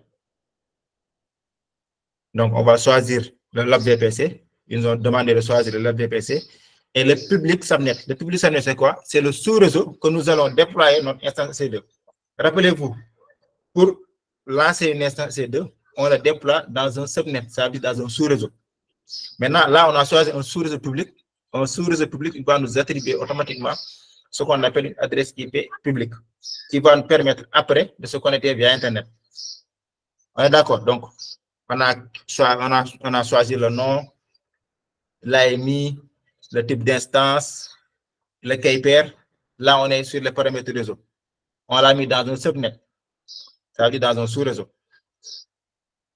Et on va aller sur le groupe de sécurité.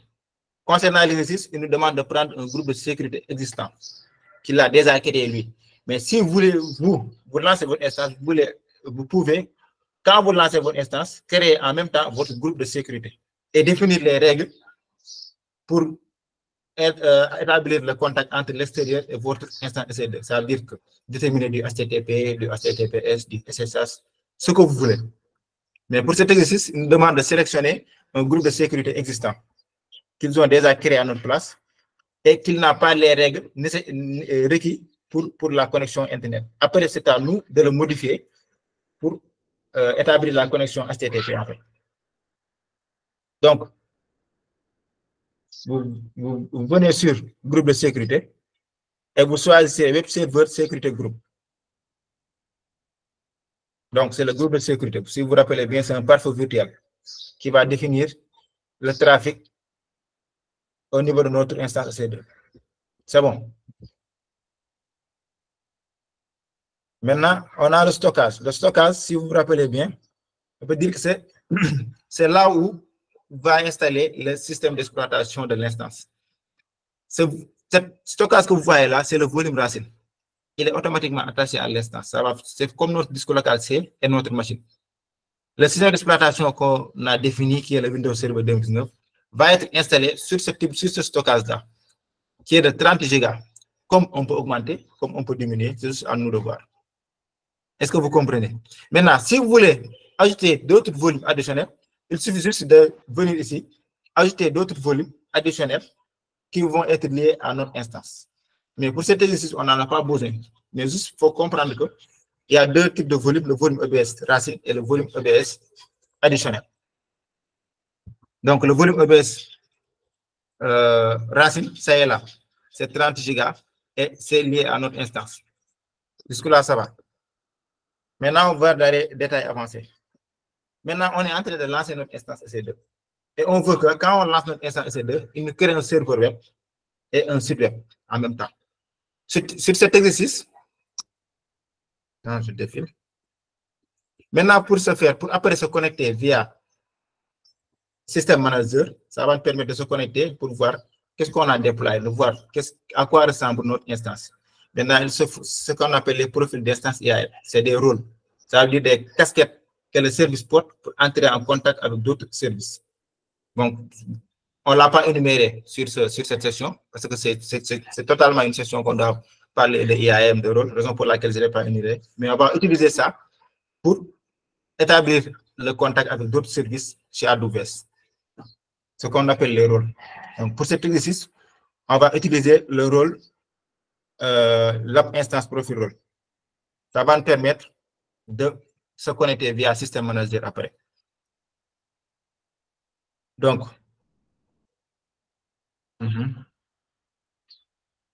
on va aussi activer la protection contre la résiliation. C'est quoi la protection contre la résiliation? Si vous avez votre instance EC2 et vous ne voulez pas que ça soit supprimé par accident ou bien du jour au lendemain, vous devez activer ce qu'on appelle la protection contre la résiliation. Ça veut dire contre la résiliation. Ça veut dire quoi? Quand vous supprimez par accident votre instance EC2, ça ne va pas être supprimé. Parce que vous l'avez protégé en fait. C'est ça la protection contre la résiliation. Donc, on va l'activer, après on va tester ce que ça va donner. On va activer ça. Et on va revenir sur le lab. Le script là que vous voyez, c'est le script qu'on va mettre dans le user data. Le user data, c'est quoi? C'est quand vous lancez votre instance, que ça exécute tout le script là que tu as défini. Ce script, qu'est-ce que ça fait? Ça crée un serveur web, Microsoft, et un site web. Ça va permettre qu'après on va lancer l'instance, on a notre site web qui est opérationnel en fait. C'est ça que le script fait. Et on peut définir le mot de passe de l'utilisateur administrateur. Donc, vous copiez le script, mais avant de copier le script, si vous avez traduit la page en français, ça va vous amener des erreurs. Donc, il faut le ramener en anglais. Il faut le ramener en anglais. Parce qu'il y a des données, vous voyez, il y a des données qui vont changer. Et vous copiez ce script que vous collez sur le user data de l'instance. Maintenant, ce qui va permettre, quand vous lancez l'instance, il va installer le service, le serveur Microsoft. Il va créer un site web simple, un site web statique. Et il va définir des mots de passe administrateurs en même temps. Donc, c'est ce que ce script fait là. Donc, vous copiez ce script-là, vous copiez de PowerShell.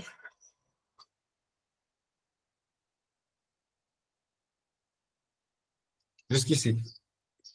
Vous copiez ce script et vous revenez sur la console. Je pense que je parle vite parce que c'est bientôt l'heure et je ne veux pas qu'on déborde. Raison pour laquelle j'accélère un peu le truc. Donc, vous revenez sur Launch Instance. Vous descendez tout à fait en bas. Il y a ce qu'on appelle les données utilisateurs. Vous collez le script ici. On a les données utilisateurs. Vous collez le script ici.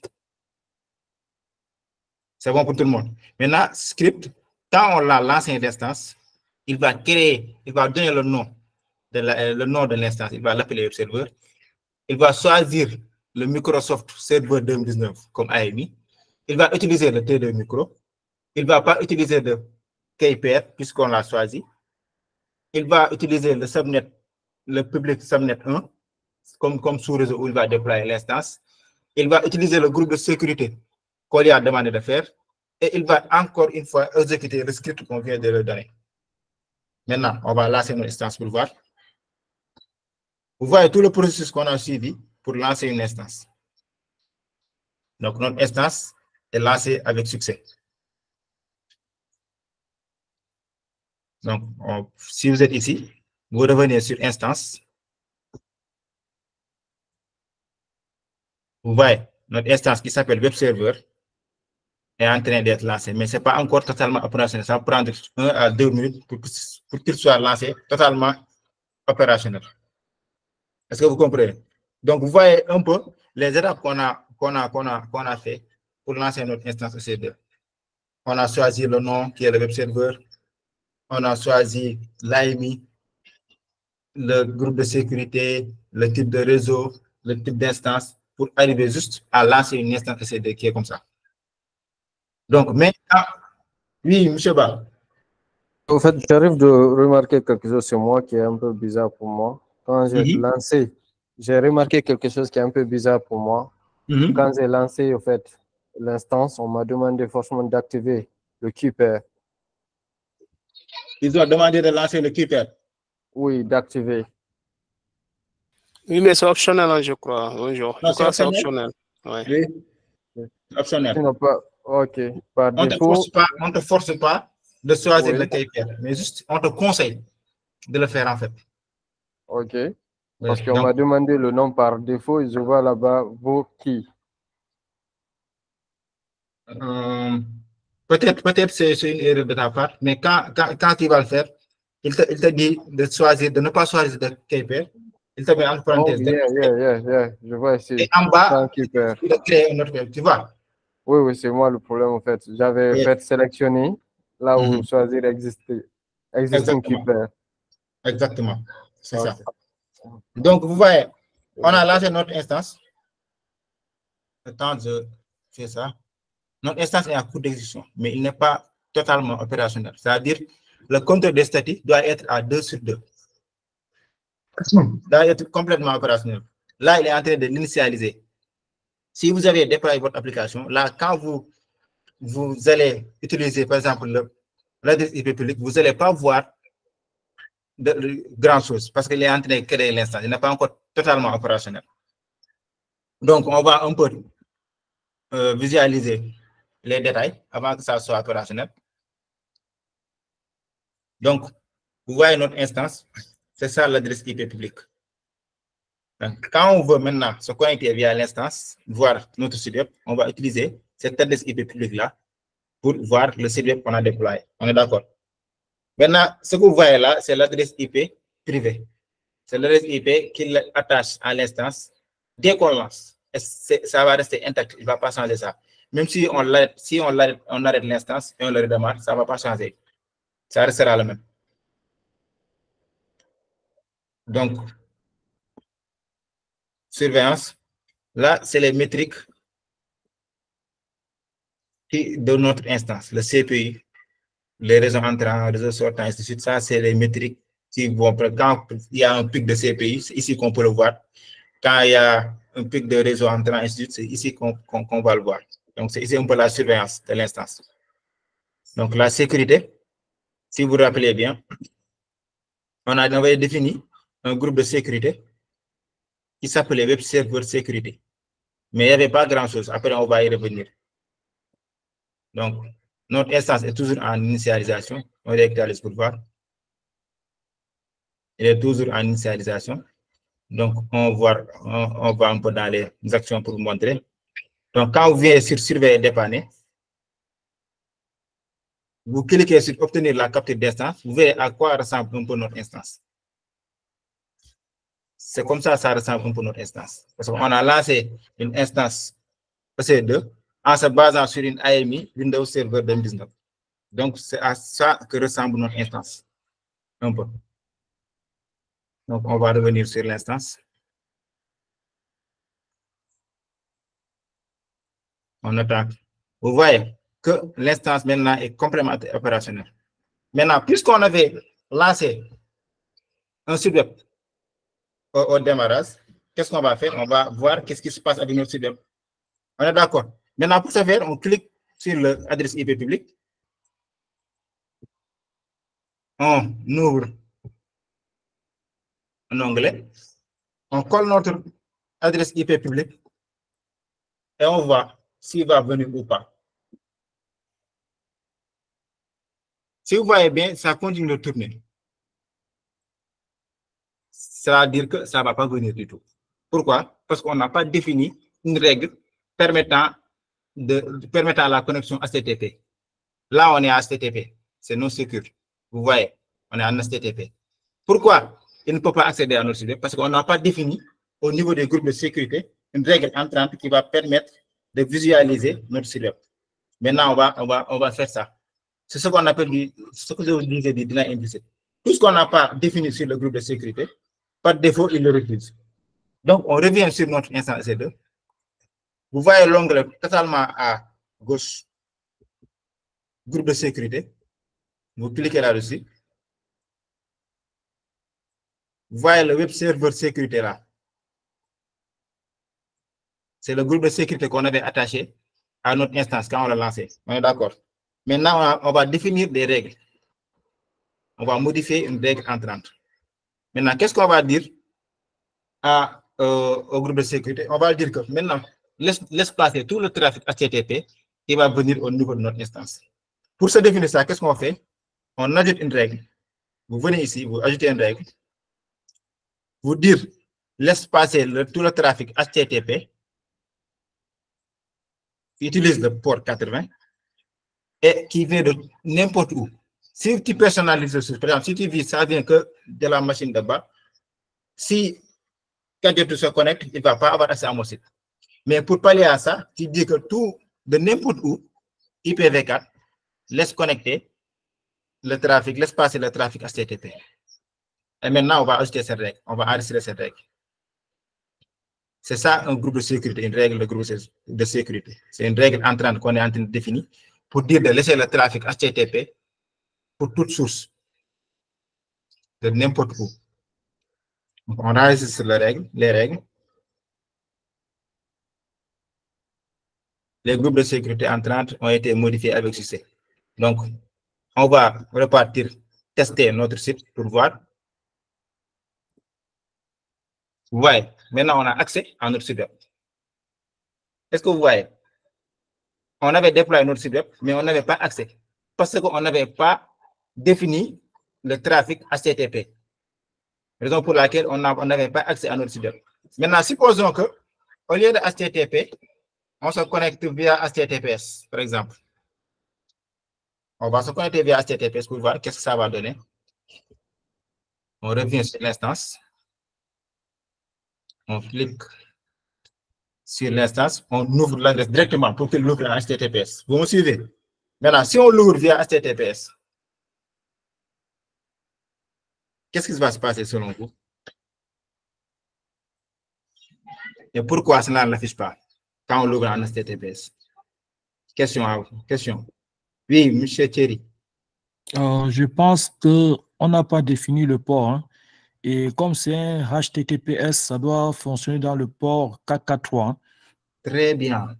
Maintenant, si maintenant vous voulez qu'il accepte les ports HTTPS, on va refaire ce que j'ai fait en utilisant le port 443, en définissant toutes les règles pour qu'il puisse laisser entrer le protocole HTTPS. C'est ça en fait. Donc, c'est la raison pour laquelle je vous disais, le groupe de sécurité, sa réponse, ça fait du deny implicite. Un peu.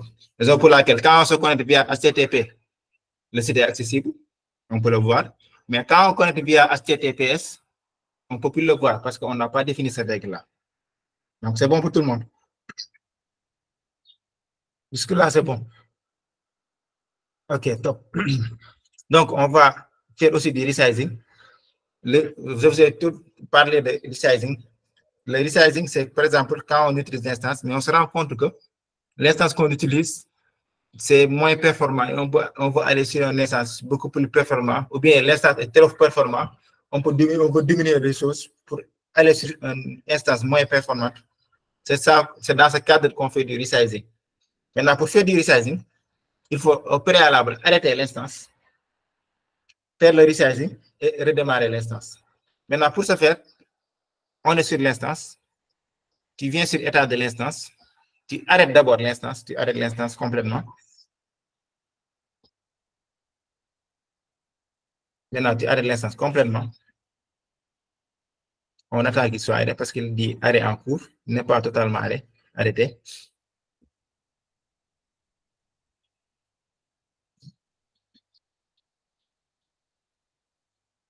On attend quelques secondes pour qu'il soit totalement arrêté. Donc, maintenant, il est totalement arrêté. Et on va aller changer l'instance. Par exemple, sur l'exercice, il nous demande, vous allez sur paramètres de l'instance, modifier le type d'instance. Vous voyez, on est sur T2 micro. Maintenant, sur l'exercice, il nous dit d'aller sur T2 nano, par exemple. Pour ce faire, il suffit juste d'enlever le T2 micro, aller sur T2 nano, par exemple. Vous voyez, il nous fait une étude comparative sur le T2 micro qui était là et le T2 nano. La tarification, ça nous coûtait 0,011 $ par l'heure. Maintenant, le T2 nano va nous coûter 0,0058 $ par heure. Le T2 micro, c'était sur un corps, un CPI. C'est pareil pour le T2 nano. On était sur des 1 giga mémoire. Maintenant, on va partir sur 512 MB. Ainsi de suite, ainsi de suite. Maintenant, il fait les études comparatives avant qu'on puisse valider le changement de type d'instance. Maintenant, on applique. là, on est en train de faire du resizing du type d'instance. Maintenant, si vous voyez, maintenant, on est à T2 nano. On n'est plus à T2 micro, mais on est à T2 nano. C'est une nouvelle instance, nouvel type d'instance qu'on a mis en place. Maintenant, si on finit de faire du resizing, qu'est-ce qu'on fait? On redémarre. Oui, M. Thierry. S'il te plaît, je n'ai pas vu comment tu as fait pour pouvoir modifier les données de l'instance, la capacité mémoire. C'est que tu étais... Ok, je vais reprendre. Donc, tu arrêtes d'abord l'instance. Quand l'instance est en train de tourner, tu l'arrêtes d'abord. Tu arrêtes l'instance. Oui, oui. Maintenant, tu cliques, tu sélectionnes l'instance en question, tu viens sur Action. Oui. Paramètres de l'instance. Tu étais là-bas. Et maintenant, tu viens sur Modifier le type d'instance. Ah, ok, c'est bon. Le problème, c'est qu'il faut d'abord arrêter l'instance. Voilà, il faut arrêter l'instance, le modifier, puis après le redémarrer. Ok, c'est bon. Ah oui, vous avez dit ça au cours. Sorry, c'est vrai. Okay. C'est vrai. C'est super. Maintenant, tu le modifies ici et tu appliques. Maintenant, après avoir modifié l'instance, tu le redémarres. Tu viens ici, état de l'instance, tu démarres l'instance. Maintenant, on a une instance qui est du T2 nano au lieu du T2 micro qu'on avait au départ. Donc, on a fait du resizing. C'est ça le resizing. Donc, pour ce faire, il faut arrêter l'instance, faire le resizing et le redémarrer. Donc, l'état de l'instance, ok, top. L'état de l'instance est en attente. Il n'est pas encore totalement en cours d'exécution. Voilà, il est en train d'initialiser parce qu'il va maintenant tourner sur du T2 nano. Maintenant, si vous vous rappelez bien, quand on quand on lançait l'instance, on avait activé ce qu'on appelle la protection contre la résiliation. C'est-à-dire que pour un peu pallier aux suppressions accidentelles de l'instance. Maintenant, on va tester ça pour voir. Est-ce qu'on l'a bien fait? On va essayer de supprimer l'instance accidentellement, parce que ça peut arriver. Quelqu'un vient pour supprimer l'instance, ainsi de suite. Donc, on va faire ça, pour tester pour voir. On sélectionne l'instance, état de l'instance. On résilie l'instance. Pour supprimer une instance, on vient sur résilier l'instance. On clique sur résilier l'instance. Qu'est-ce qu'on nous dit? Protection de la résiliation enabled. Ça veut dire qu'on a activé la protection contre la résiliation. Ça veut dire qu'on ne peut pas le supprimer comme ça. On va forcer pour voir ce que ça va dire. Quand on force pour supprimer, qu'est-ce qu'il nous dit? Échec de la résiliation d'une instance, ainsi de suite. Parce qu'on avait activé la protection contre la suppression de cette instance-là.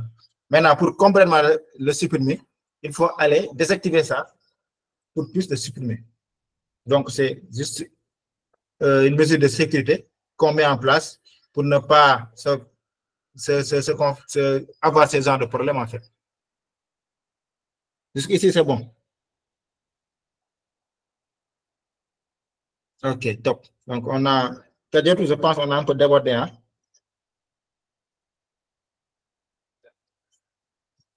Ouais, on a grignoté quelques minutes supplémentaires. Oui, raison pour laquelle je suis allé trop vite pour qu'on puisse un peu avoir un ramassé sur tout le lab.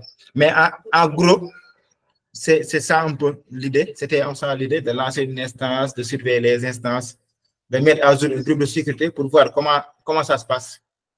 De créer, voilà, de faire du resizing un peu touché. Maintenant, à votre niveau, si vous n'avez pas suivi le TP en même temps que moi, après, on va vous envoyer la vidéo. Vous pouvez suivre ce que j'étais en train de faire. Il y a le lab à côté, vous pouvez le faire étape par étape pour comprendre un peu comment ça se passe. C'est gratuit. AWS ne va pas facturer. Ne vous en faites pas. Vous pouvez tester, mettre les mains dans le truc pour savoir comment ça marche. Donc voilà, nous sommes à terme maintenant de la session. On a un peu grignoté l'heure. Et merci aussi à vous d'être là, de partager ces connaissances sur AWS. Je vais laisser la parole à Kadiotou pour qu'il puisse conclure un peu le tout. Ok. Merci et félicitations à Boukarim pour cette belle présentation et j'espère aussi que les participants ont su en profiter. Alors, dans le chat, on vous a partagé un formulaire, c'est pour avoir un peu votre avis sur l'événement. Si aussi c'est un format que vous aimeriez revoir, il y a aussi le lien du slide. Aboukarim, tu peux revenir dans le slide sur les dimanches. Voilà. Ok, donc je vais le mettre à plein écran. Ok. Donc, voilà. Il y a le Cloud Facile qui organise la journée du cloud, qui est un événement annuel, aussi à portée internationale, où on a invité des experts du cloud, des développeurs, des architectes, ceux qui évoluent dans le domaine du data. Donc, c'est un événement très intéressant pour ceux qui veulent apprendre. Et aussi, il y a les dimanches du cloud, c'est tous les 3e dimanches du mois. Là aussi, on invite des experts sur des sujets bien définis.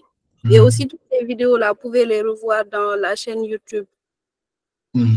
Aussi, vous pouvez rejoindre la communauté WhatsApp pour avoir ce genre d'informations sur les workshops, sur les dimanches du cloud ou aussi la journée du cloud. Et vous pouvez interagir si vous avez des questions, si vous avez des projets sur lesquels vous travaillez, vous avez besoin d'aide. C'est une communauté qui est là pour renforcer la formation autour du cloud. Bon, c'est à peu près tout pour moi. Merci encore à Abdoukarim, merci à tous les participants et on se dit à bientôt. Il y a d'autres événements et workshops qui arrivent. Inch'Allah. Merci Kadiatou, merci à vous d'être là. Ça a été un plaisir aussi. Et n'oubliez pas de réclamer vos millions à Kadiatou aussi. C'est pas possible. Hein? Ok, merci beaucoup. Merci.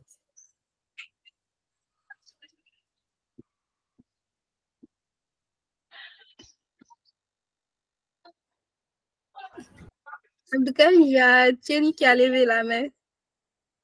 Un dernier mot, Thierry.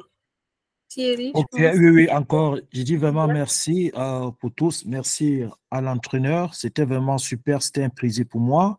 Ma question, quand est-ce qu'on aura la prochaine section? Ça sera toujours dans le groupe ou bien il y a déjà une idée comment ça fonctionne?